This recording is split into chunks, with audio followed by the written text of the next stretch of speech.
If you are struggling with low milk supply and you want to increase your milk supply naturally without taking any pills, then watch this video till the end. Because in today's video, I'm here to share 10 proven practical breastfeeding tips that actually works to boost your milk supply naturally without taking any pills.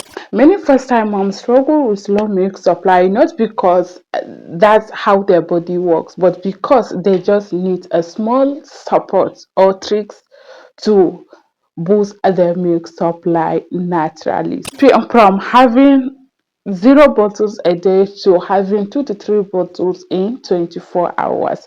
And if this is exactly what you want, then watch the video till end.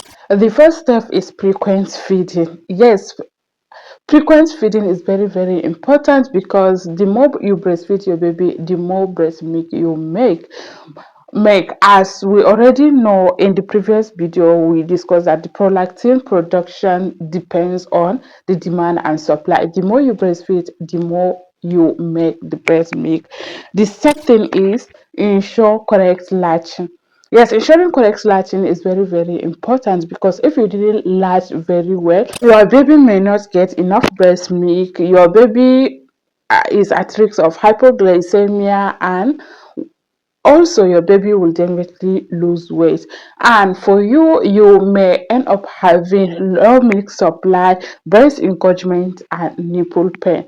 That's why, to ensure that you increase your milk supply, you need to empty the breast milk that you already have in your breast. That's why ensuring latching in each feeding is very key. The next step is switching breast too early. As a breastfeeding mom, I know it's quite normal for you to change your baby from this breast to another breast. But if you want to increase your milk supply, you need to allow your baby to empty one breast before moving to another breast. If you didn't empty the breast, then you can't order another milk.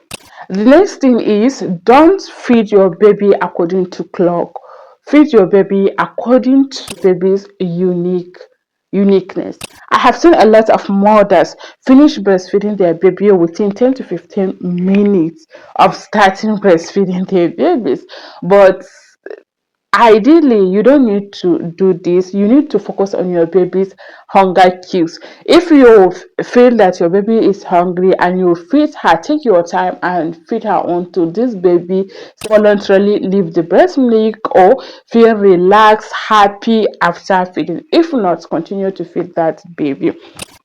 The next step is pump after feed. Yes, this is very important as a breastfeeding mother to know, because when you already started breastfeeding your baby, your lay down reflex, your hormones, everything is at work. So there is lay down reflex that your breast milk flow freely. So because of that, if you pump after feeding, there is high chance of you to get more breast milk than pumping before you feed your baby.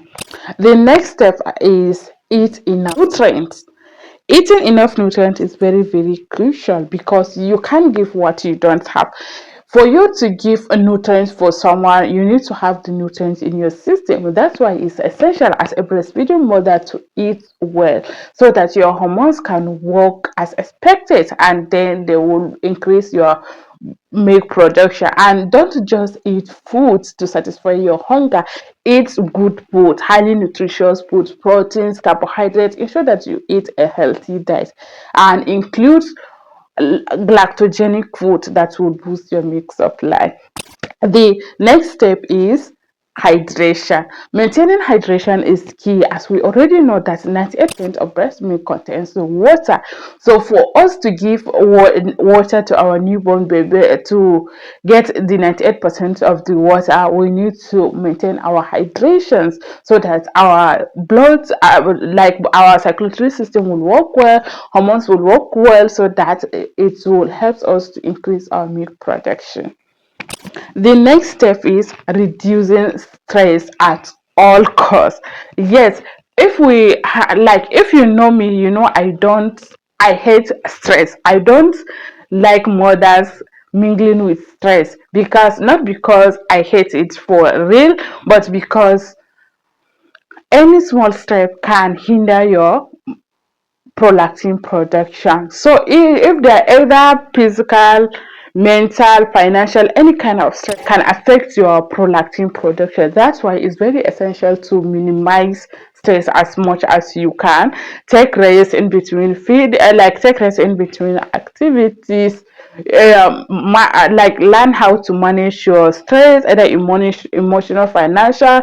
Ask help and make your family to understand that during this breastfeeding journey you don't need any kind of stress. So the next step is avoid starting early bottle feeding. Yes, bottle feeding is not just bad, but doing it at the wrong time is will affect your milk supply, because during the first few days immediately after birth you need to take time to train your breast to produce more milk by breastfeeding your baby frequently, pumping frequently, eating highly nutritious food.